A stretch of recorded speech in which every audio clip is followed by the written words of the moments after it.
샬롬, 좋으신 주님의 평강과 은총이 오늘도 여러분 모두와 함께 하시기를 소망합니다. 2023년 5월 19일 금요일입니다. 오늘 우리가 함께 나눌 말씀은 구약성경 민수기 31장 25절에서 54절까지의 말씀입니다. 여호와께서 모세에게 말씀하여 이르시되 너는 제사장 엘르아살과 회중의 수령들과 더불어 이 사로잡은 사람들과 짐승들을 계수하고 그 얻은 물건을 반분하여 그 절반은 전쟁에 나갔던 군인들에게 주고 절반은 회중에게 주고 전쟁에 나갔던 군인들은 사람이나 소나 나귀나 양떼의 500분의 1을 여호와께 드릴지니라. 곧 이를 그들의 절반에서 가져다가 여호와의 거제로 제사장 엘르아살에게 주고 또 이스라엘 자손이 받은 절반에서는 사람이나 소나 나귀나 양떼나 각종 짐승 50분의 1을 가져다가 여호와의 성막을 맡은 레위인에게 주라. 모세와 제사장 엘르아살이 여호와께서 모세에게 명령하신 대로 하니라. 그 탈취물 곧 군인들의 다른 탈취물 외에 양이 67만 5천 마리요 소가 7만 2천 마리요 나귀가 6만 1천 마리요 사람은 남자와 동침하지 아니하여서 사내를 알지 못하는 여자가 도합 3만 2천 명이니 그 절반 곧 전쟁에 나갔던 자들의 소유가 양이 33만 7천 5백마리라. 여호와께 곡물로 드린 양이 675요 소가 3만 6천 마리라. 그 중에서 여호와께 곡물로 드린 것이 72마리요 나귀가 3만 5백마리라. 그 중에서 여호와께 곡물로 드린 것이 61마리요 사람이 16,000명이라.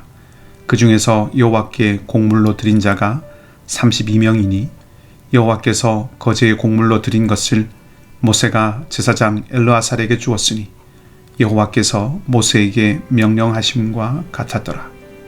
모세가 전쟁에 나갔던 자에게서 나누어 이스라엘 자손에게 준 절반 곧 회중이 받은 절반은 양이 33만 7천 5백마리요 소가 3만 6천 마리요 나귀가 3만 5백마리요 사람이 1만 6천 명이라. 이스라엘 자손의 그 절반에서 모세가 사람이나 짐승의 50분의 1을 취하여 여호와의 장막을 맡은 레위인에게 주었으니 여호와께서 모세에게 명령하심과 같았더라.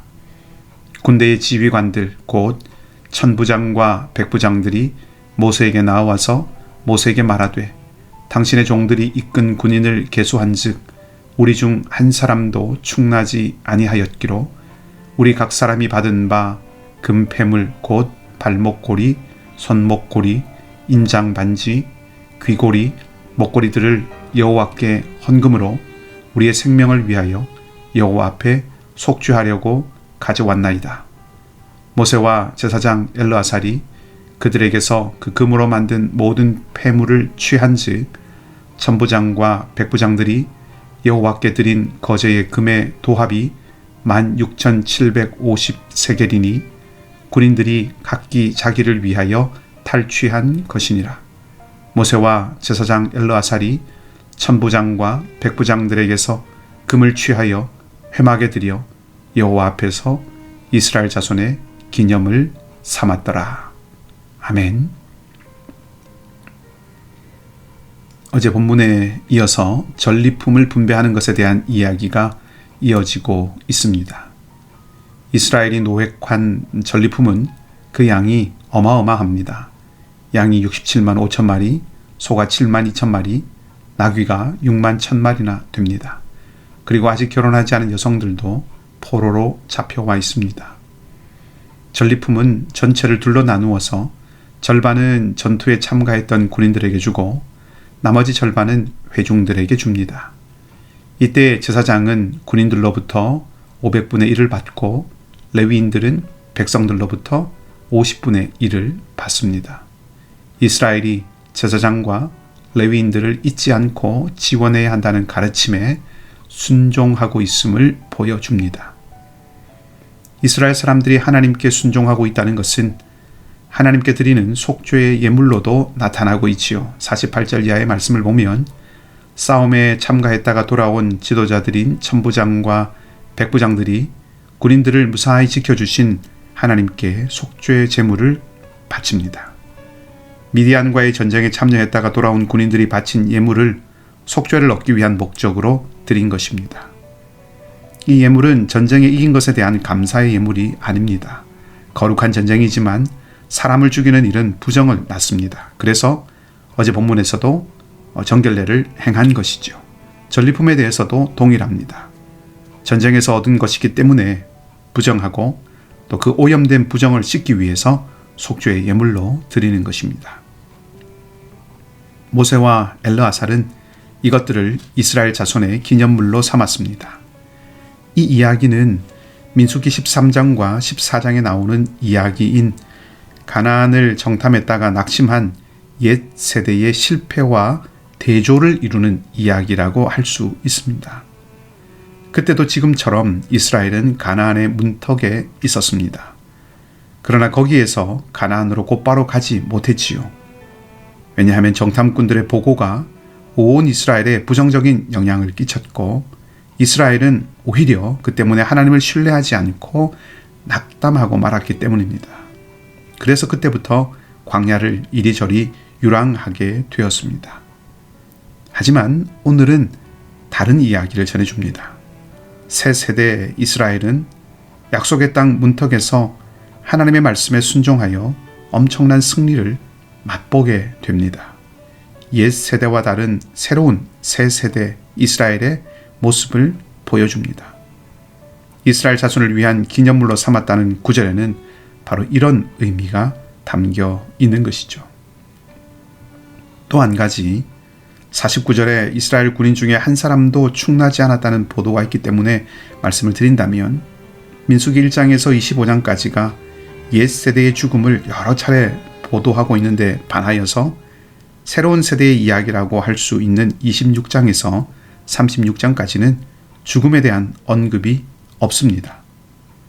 새로운 세대 이스라엘, 새 세대 이스라엘이 누리게 될 생명과 희망에 대한 모습을 보여주는 것이라고 할 수 있겠지요. 말하자면 어제부터 묵상하고 있는 이 31장의 이야기는 옛 세대에게 주신 하나님의 명령이 그때는 그 옛 세대 때에는 실패했는데 이제 새로운 세대를 통해서는 성취되고 있다는 것을 말해주고 있습니다. 그리고 그 성취의 중심에는 하나님의 말씀에 대한 순종이 있습니다. 옛 세대는 가나안 땅을 정복하도록 앞으로 나아가라는 그 하나님의 뜻을 신뢰하고 순종하는 데서 실패함으로써 광야에서의 죽음이라는 그런 결과를 맞이하게 되었다면 새 세대는 하나님께서 승리를 주실 것으로 신뢰함으로써 한 사람도 죽지 않는 놀라운 승리를 얻게 된 것입니다. 같은 하나님의 동일한 말씀과 명령 앞에서 불신과 불순종이 가져오는 결과와 신뢰와 순종이 가져오는 결과가 극명하게 달랐습니다. 미디안과의 전쟁에서 한 사람의 희생도 없었다고 말하지요. 전쟁이라는 큰 위험 안에서 이런 일이 일어나기는 쉽지 않습니다. 전적으로 놀라운 하나님의 역사입니다.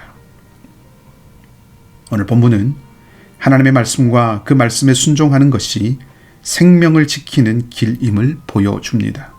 하나님의 말씀이 방패가 되고 산성이 되고 요새가 됩니다. 세상의 어려움과 도전들 앞에서 우리를 지키는 것은 하나님의 말씀 안에 머무는 것입니다. 그 말씀을 따라 살아가는 것이라는 뜻입니다. 모두가 죄와 욕심과 이기적인 선택의 길을 걸을 때 사랑을 선택하고 섬김을 선택하고 정직함과 신의를 선택하는 것이죠. 소금 되고 빛 되라고 하신 주님의 말씀을 새기고 그 말씀을 붙드는 것입니다. 그리고 그 말씀을 살아내는 것이죠. 그것이 우리에게 힘이 되고 보호가 되는 것입니다. 오늘 우리가 신뢰하고 순종해야 할 하나님의 말씀은 무엇일까요? 내 삶의 자리에서 내가 지켜내야 할 하나님의 말씀은 무엇인가요? 성령의 도우심을 구하십시다. 그리고 옛 이스라엘의 이야기를 내 이야기로 삼으십시다. 오직 하나님 안에 있을 때 안전함을 기억하고 신뢰하고 순종해야 할 그 하나님 말씀을 지켜내고 따르는 이 하루가 되기를 구하십시다. 성령께서 도와주실 것이고 주의 성령께서 함께 하실 것입니다. 오늘 하나님 안에 있을 때 안전함을 기억하고 순종해야 될 하나님 말씀을 지키고 따르는 복된 발걸음이 되시기를 주님의 이름으로 간절히 축복합니다. 함께 기도하겠습니다. 하나님, 막대한 전리품은 그 전쟁이 얼마나 규모가 큰 것이었는지를 생각해 보게 합니다. 그 엄청난 전투에서 이스라엘은 하나님의 은혜로 단 한 사람도 잃지 않았습니다. 하나님의 명령에 순종하는 것이 생명을 지키는 길임을 분명하게 확인할 수 있음을 고백합니다. 오늘 우리에게 은혜의 기회로 하루를 주셨습니다. 광야의 옛 세대가 실패했고 광야의 새 세대가 순종한 일들이 그저 과거의 이야기가 되지 않기를 원합니다. 지금 이 자리에서 오늘 우리에게 선택하고 결단하게 하는 질문임을 기억하고 오직 하나님의 말씀을 따라 살아가는 저희로 응답하게 하여 주시옵소서. 사랑하는 우리 성도들의 마음과 생각에 믿음의 용기를 더하여 주시고 소망의 은혜를 부어주셔서 오늘도 오직 믿음으로 승리하며 나아가는 복된 하루가 되게 하여 주시옵소서. 자비와 긍휼의 하나님, 능력의 손길로 우리와 함께하여 주시기를 원합니다. 성도들의 가정과 일터와 기도의 제목과 만남과 행함 가운데 합력하여 선을 이루시는 주님의 손길로 동행하여 주시고 특별히 병상에서 주님의 은혜를 구하는 이들 가운데 생명과 치유를 허락하여 주시기를 원합니다. 최지수 자매와 윤성선 성도님, 알렉스 강 성도와 정연선 집사님, 이면식 집사님, 홍신득 사모님과 윤성민 집사님의 아버님을 기억하시고 회복해 하여 주시옵소서. 주님 기억하시고 주님 생각하여 주시옵소서. 오늘 하루도 주님과 함께하는 우리 모두가 되기를 바라며 선하신 주님 예수 그리스도 이름으로 기도하옵나이다. 아멘. 주신 말씀과 은혜를 기억하고 자유롭게 기도하시기 바라고요. 믿음으로 승리하는 복된 하루가 되시기를 다시 한번 주님의 이름으로 축복합니다.